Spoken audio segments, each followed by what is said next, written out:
The FBI insists that newly released surveillance footage proves no one entered Jeffrey Epstein's cell block the night that he died. The problem with that is CBS has released a report that has looked at this video, analyzed this video, and now are there apparent discrepancies between what the video shows and what the government is saying? We are going to break down exactly what is going on here, and we are going to speak with a former FBI agent about what this really tells us. Welcome to Sidebar, presented by Law&Crime.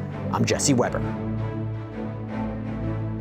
Okay, so before we get into the story, I wanted to make a quick announcement. Law&Crime, we need your help. So we want to create something new for our viewers, something that you'll love and enjoy. But we want to make sure that what we create is based on your opinion and your voice. So what we did is we created a short survey to get your feedback. And we're going to be selecting 10 people at random who took the survey to get a free Law&Crime t-shirt. If you want your voice to be heard, please check out the survey. Let us know your thoughts. The link is in the description and the pinned comment. Back to the story. Do you remember when the FBI and the DOJ released their statement several weeks back confirming that after a thorough investigation, they concluded convicted sex offender Jeffrey Epstein died by his own hand in the Metropolitan Correction Center in NYC back on August 10, 2019? You remember that? That it was consistent with the autopsy, that it was, quote, supported by video footage from the common area of the Special Housing Unit, SHU, where Epstein was housed at the time of his death? That as DOJ's Inspector General explained in 2023, anyone entering or attempting to enter the tier where Epstein's cell was located from the SHU common area would have been captured by this footage. The FBI's independent review of this footage confirmed that from the time Epstein was locked in his cell at around 10:40 p.m. on August 9th, 2019 until around 6:30 a.m. the next morning, nobody entered any of the tiers in the SHU. During this review, the FBI enhanced the relevant footage by increasing its contrast, balancing the color, and improving its sharpness for greater clarity and viewability. We remember this statement? And then, of course, we know former Attorney General William Barr said in his personal review of surveillance footage, it didn't show anyone entering Epstein's area. Current FBI Deputy Director Dan Bongino echoed that the video clearly showed Epstein was alone.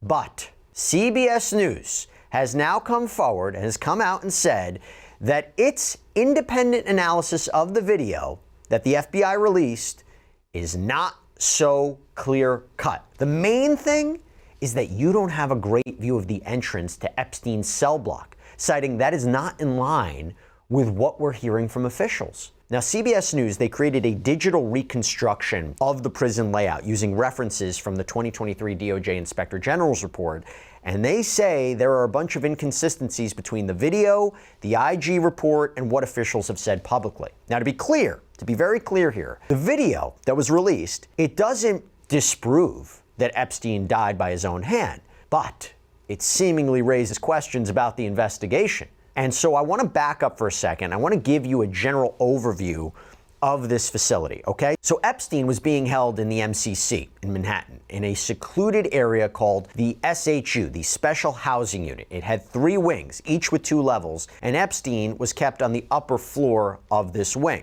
So to get to this cell, you'd have to take a staircase from the common area, and this is right where the guards usually worked. Now, according to the IG report, the Inspector General's report, which we reviewed, there were multiple cameras in the unit streaming live, but apparently nobody was actually watching them.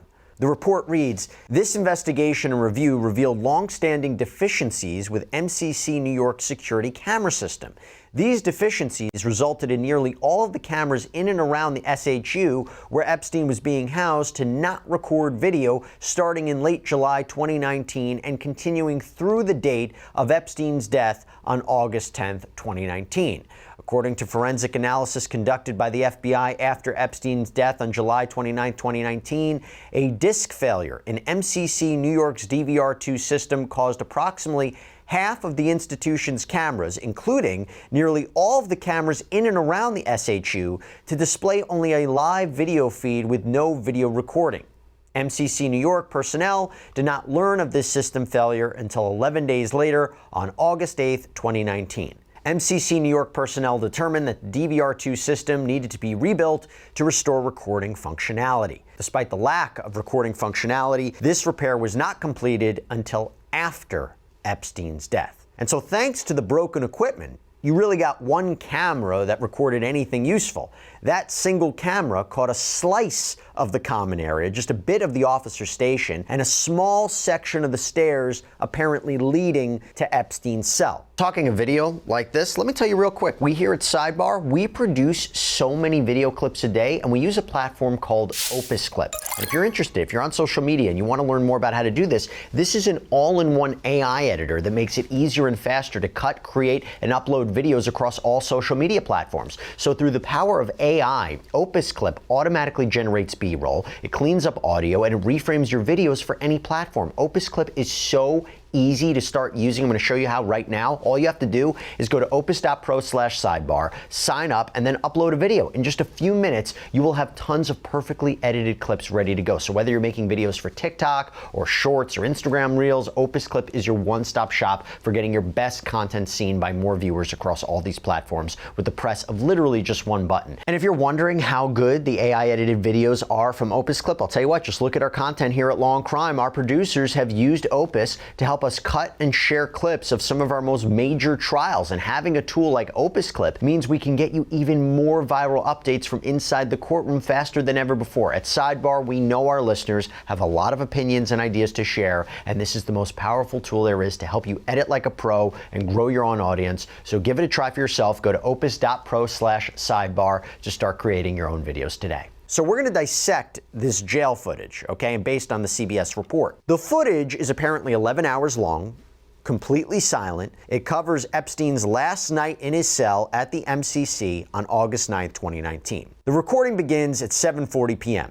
And mostly you just see prison staff doing routine stuff, filling out paperwork, handling blankets. And in the back there, you can see the officer's station where we know two officers who have been identified publicly were working. Tova Noel, who was a corrections officer working a double shift and was already working at that time, and Michael Thomas, an apparent material handler who would not arrive until midnight. Now, the camera's view is really limited, only showing parts of staircases and doorways, but the staircase leading to Epstein's cell, mostly out of frame. At about 9 minutes into the video, according to the report from the Justice Department Inspector General, Epstein himself only appears once, walking with an officer back to his cell. And the camera misses some critical areas like the entrance to his cell and the main entrance to the special housing unit. Now remember, Dan Bongino, he told Fox and Friends that Epstein could be seen as clear as day walking alone. But here's the thing, this appears to show Epstein walking towards stairs with his escort. Now remember, regarding this video camera, the 2023 Inspector General's report specifically says, quote, anyone entering or attempting to enter Epstein's SHU tier from the SHU common area would have been picked up by that video camera. But with the way this camera is positioned, we don't actually see Epstein take the stairs here or any sort of path between the entrance to his cell and the stairs. Now, at one point, there's an orange figure or an orange object that we see emerge and walk towards the stairs where Epstein's cell is, but it's not clear what that is, who that is. Now, per the Inspector General report, one of the on-duty guards, Tova Noel, said she conducted rounds through each tier in the special housing unit and went to Epstein's cell where she saw him lying on a mattress on the floor, which was typical for him, she said. And you can see a figure believed to be her making her way in that direction, but you don't really see her climb the stairs. And what's alarming about this is that rounds were supposed to be conducted twice per hour, and regarding Epstein, the rules were even more strict, because per the Inspector General report, this sign was posted at the guard station. It reads, mandatory rounds must be conducted every 30 minutes on Epstein. But the investigation by the IG concluded that the mandatory rounds really weren't conducted during the shift. Now, at around 10:38 p.m. in the video, you can see movement on the stairs, this orange figure or an orange object. And the Inspector General report reveals that someone was over there carrying linens to the stairs. The issue is, experts told CBS they weren't sold on this conclusion and thought it could be an inmate. Now, this is when authorities say no one else approached his cell block until the next morning. And this is an important disclaimer to throw in here too. While this video does not give us any reason to believe that anyone did approach his cell block after that timestamp, this very obstructed view that we're given does raise questions as to whether anyone did use the stairs after 10:38 p.m. Now, per the report, Noel told investigators no one was allowed in on this night. and that she would have had to physically open the door to allow someone to enter that area of the unit. And I want you to remember that last part, because even though that's what she said, you can see, or apparently see, at all these various times throughout the night where one of the guards, believed to be either Noel or Thomas, walks over towards that direction and kind of disappears out of view. And you go back to what I was saying about needing to physically open the door. If you look at this shot at 4 a.m., you can see someone enter from that side of the screen alone. But we don't believe there's any explanation for this in the report. This would have occurred during the time when it would have been just Noel and Thomas on duty, the latter arriving at around midnight to begin the shift. Now, the video even shows several individuals entering and exiting while Thomas and Noel are seen nowhere near the door or not present at all, again, seemingly contradicting what had been said. And as a result, there is really no way to know from the video if indeed it was possible for someone to enter the unit and climb the stairs to Epstein's cell without being seen. Now, there's a few other noteworthy things in here that we have not touched upon, and one of which you've probably been waiting for, the missing minute of footage that everybody has been talking about. And we're going to get to that. But first, let's take a closer look at something else that happened before midnight in the 11th hour. At the 11:21 marker, you can actually see a mouse cursor appear on the screen.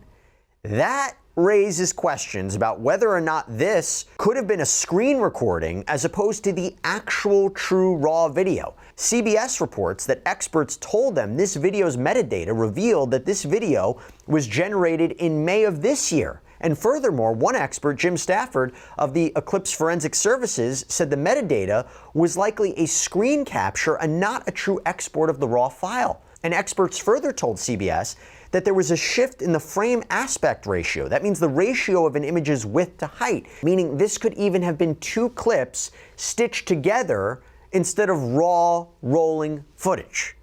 Okay, now on to the part that you've been waiting for. The missing minute of footage. Okay, so right here at 11:58:58, you'll see the footage jump right to midnight, skipping to 11:59. Attorney General Pam Bondi had said that that skip was caused by the camera resetting itself at midnight, saying at a press conference there was a minute that was off the counter, and what we learned from the Bureau of Prisons was every night they redo that video. It's old from like 1999, so every night the video is reset, and every night should have the same minute missing. So we're looking for that video to release that as well, showing that a minute is missing every night. However, according to CBS, a government source told them that Pam Bondi was incorrect in that assessment, and we don't have any additional video. And now we're hearing that the FBI, the DOJ, the Bureau of Prisons may have a copy of this footage that is full, raw, unedited, but why have we not seen this? That's unclear. And importantly, no missing minute or skip in the footage was documented or appeared to be documented in the investigation by the IG. Both Tova Noel and Michael Thomas, they were charged with falsifying records. Those charges were eventually dropped.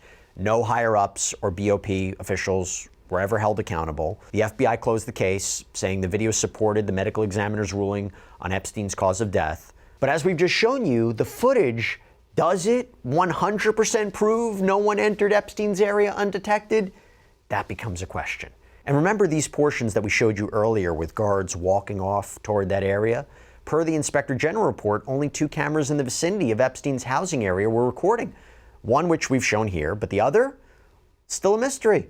Per the IG's report, this was a camera located in an elevator bay that provided video of the exit onto the facility's 9th floor, and you could see a screenshot of what that camera captured here in the report, but the video hasn't been released. CBS News reached out to the Justice Department, the Bureau of Prisons, the FBI, and the Inspector General for answers on what's in that missing footage, but they say they were given the ring around.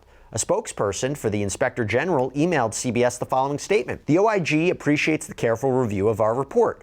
Our comprehensive assessment of the circumstances over the weeks, days, and hours before Epstein's death included the effects of the long-standing chronic staffing crisis in the BOP and the BOP's failure to provide and maintain quality camera coverage within its facilities. As CBS notes, nothing in its analysis changed or modified the OIG's conclusions or recommendations. That is true.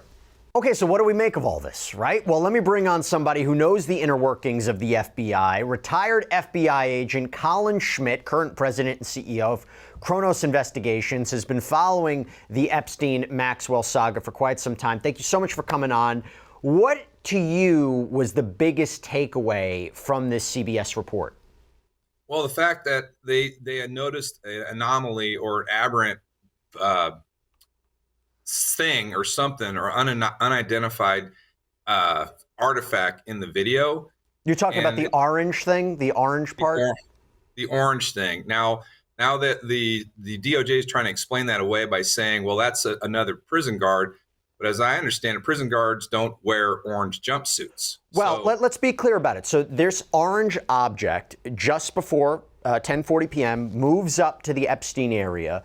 The report says, the IG report says, through review and analysis of the SHU video footage, witness statements, and BOP records, the OIG determined that at approximately 10:40 p.m., a CO corrections officer believed to be Knoll carried linen or inmate clothing up to the L tier, which was the last time any CO approached the only entrance to the SHU tier in which Epstein was housed. Now, however, CBS reported that video forensics experts say it could be an orange prison jumpsuit. So that's the discrepancy.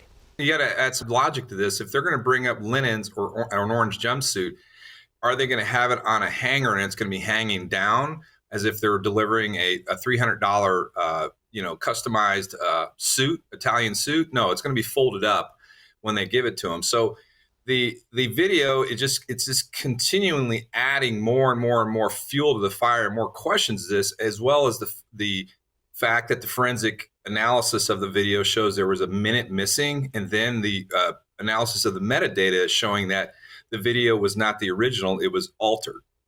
A lot of different parts of this. Let's talk about the missing minute. You heard Attorney General Pam Bondi talk about the explanation for the missing minute, saying the camera was reset, but a government source told CBS that seems to be inaccurate. Now, the reporting also suggests that the FBI, the DOJ, the Bureau of Prisons may have the full unredacted footage that they could release. We don't know what's true. Is there a reason they wouldn't release all the footage if it exists? I'm not aware of a reason, since they've already said that there's nothing to hide or nothing. They want to be completely transparent. I have received video from prisons before when I was on the job with the FBI, raw video, and it's in a certain, basically a certain format. And then generally you'll have the reader, which will also be downloaded. So it appears that this wasn't given to the media in that raw format. It was given in like a movie format or something you would see if you modified it using Apple or one of the other systems or softwares. So it just, once again, it's creating a growing sense of frustration with the community on, okay, just put everything out there and let's just deal with it. Let the cards fall. Let's deal with it. What did you make of the cursor and the menu that pops up? Because it's, at first you might be thinking you're looking at the raw footage, but is it, or was it taken from a screen of some kind? Well, that's the other thing, is, was it a screenshot? Were they using screen recording to get this out? And that's absolutely unacceptable. If you're going to give out footage to the media, give out the raw footage with the reader or the system to play it properly. Don't do a screen grab. And if you're going to do that, or if you want to do that, then just don't even bother releasing it, because this is what you're going to have. Lots and lots of questions.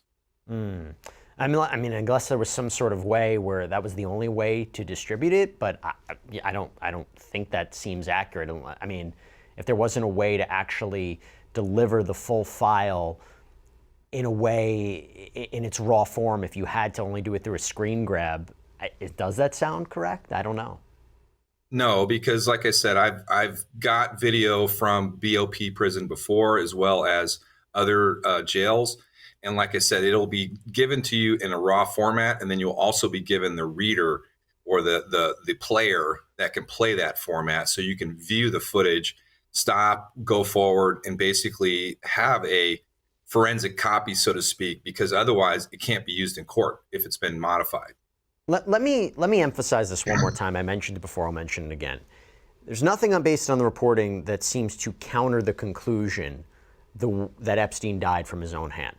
But it does raise questions about the investigation, whether or not this was sloppy. I mean, Here's the thing. According to CBS, Jim Stafford, who is a video forensics expert, reviewed this surveillance footage from the prison or from the MCC, and also reviewed the Inspector General's report and told CBS News, quote, "To say that there's no way that someone could get to the stair up to his room," meaning Epstein's room, "without being seen is false." So Colin, can two things be true at once? Can we say that Epstein was alone, that no one came near him, but at the same time, we may not have all the angles? I'm trying to reconcile this, right? Where you could say, take the statements from the government, this is what the footage shows, it's clear as day what it shows, it proves our conclusion, but at the same time, you may be able to say it, but you might not have all the angles. I guess I'm just trying to make sense of it. Well, you can't prove a negative, okay, unless you have the video from start to finish of the inside of his jail cell, basically watching him take his own life. So we don't have the complete picture, whether it doesn't exist or it wasn't made available, number one. Number two, we don't have the 302s or the reports of interviews of those two prison guards that were on duty at the time to see what they said contemporaneous with when this occurred, or as close to when this occurred when they were interviewed. So it just, once again, it's just adding more fuel to the fire with more questions to be asked. Can there be a benign explanation for why there's apparent inconsistencies, whether it's the movement of people, whether it's the movement of Epstein in the video? Is there a benign explanation for what the government has laid out about what the video shows versus what CBS's reporting through video analysis suggests?